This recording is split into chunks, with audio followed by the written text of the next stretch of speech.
दिखाया जाता मेरे पूरे अपार्टमेंट में अपनी जोर जोर से चीखे मार के काजुका को उसके कमरे में से बाहर निकालती। काजुका उस बच्ची को देख के कहने लगता, आप कौन है?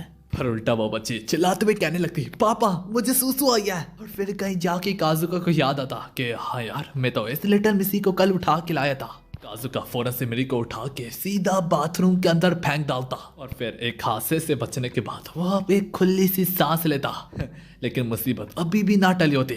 उसे दोबारा से कहने लगती, पापा मैं एक टॉयलेट सीट तक नहीं पहुंच सकती। और अब काजुका को ना चाहते हुए भी एक फादर का रोल अदा करना पड़ता। और अब जब काजुका उससे सूसू कड़वा लेता कि मेरे उससे एक बार फिर से कहने लगती कि मुझे उठाओ क्योंकि मैंने हाथ धोने हैं। और अब कहीं जाके काजुका को एहसास होता और वो कहने लगता, मैं सोच भी क्या रहा था कि इस बला को उठा के यहाँ पे ले आओ। तो उसे सी में काजुका जैसे जैसे खाना बना रहा होता अंडे फोड़ते देख के मेरी कहने लगती, वो काफी कूल है, मैं भी करना चाहती हूँ। और काजुका उसे मना करते हुए कहने लगता, तुम वैसे भी बहुत छोटी हो, तुम यहाँ तक पहुंच भी नहीं सकती। सुन के मेरे चेयर लाने के चक्कर में मजीद और मुश्किलात खड़ी कर डालती। सारे शोर शराबे से बाथरूम में ही सोया हुआ रे उठ के बाहर आ जाता। लड़के काजुका उसे देखते सारी मेरी को उसके हवाले कर डालता। मेरी से कहने लगता, अंकल रे के पास काफी ज्यादा गेम्स वगैरह है तो मैं काफी मजा आने को जाएगा। अलबत्ता मेरे उसकी गेम शेल्फ में भी काफी ज्यादा तबाही मचाती थी। अब दूसरी सी में काजुका जो ही फूड को सर्व करता है, काजुका लिटिल मिसी को मैनर्स भी शिकार होता साथ साथ। और मेरे को काजुका के हाथ से बनाया हुआ खाना काफी ज्यादा पसंद आता।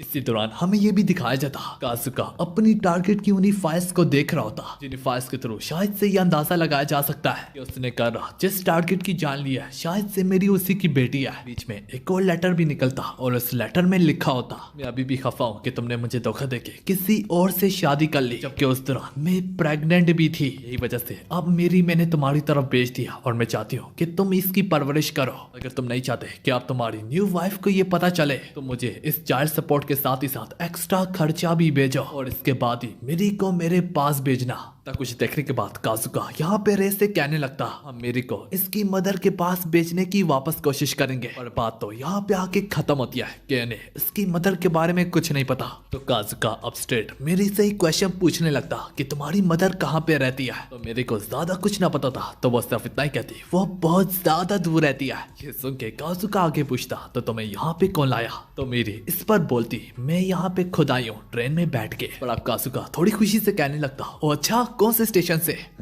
पर मेरे को ना के स्टेशन का नाम पता होता और ना के ट्रेन का। उसे किसी भी किस्म का जवाब मेरे से ना मिलता और ये जान के वो काफी ज्यादा डिसअपॉइंट होता। इन सब के बाद अब काजुका उसके बारे में थोड़ी बहुत इंफॉर्मेशन निकालने की कोशिश करने लगता। काजुका मेरे से कहने लगता, थोड़ा सा अपने बारे में बता। तो मेरी अपने बारे में बताते हुए कहने लगती, मेरा नाम है मिरी उनासाका, मैं 4 साल की हूँ। मेरी मदर एक गजब किस्म की सिंगर है। वो यहाँ तक जब अपना काम कर रही होती है तब भी गुनगुना रही होती है। काजुका मजीद उसकी मदर के बारे में पूछने लगता कि वो कहाँ पे काम करती है। मेरी को इस बारे में भी कुछ ना पता होता।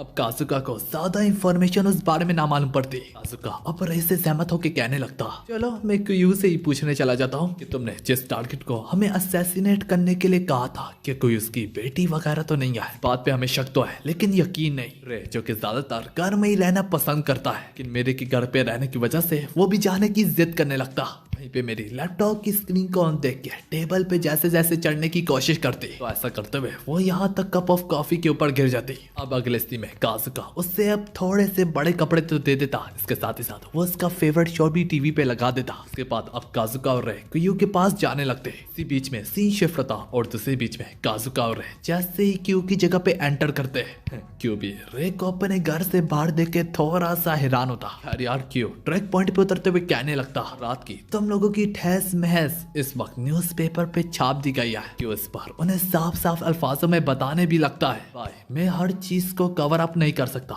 मेरी भी एक लिमिट है और मेरे पास तुम लोगों की जगह भी काफी ज्यादा लोग हैं इस मिशन के लिए। क्यों उन्हें अब पेमेंट देते हुए साथ ही साथ एक अर्जेंट काम भी देने लगता। काजुका जॉब के ऑफर को भी एक्सेप्ट करते करते अपनी पेमेंट्स के बारे में भी कहने लगता और मेरी बाकी की पेमेंट वहीं पे जाएगी जहाँ पे मेरी पिछली जाती है। और अब काजुका पिछले टारगेट का जिक्र करते हुए कहने लगता, क्यों? क्या उसकी कोई बेटी शेटी थी?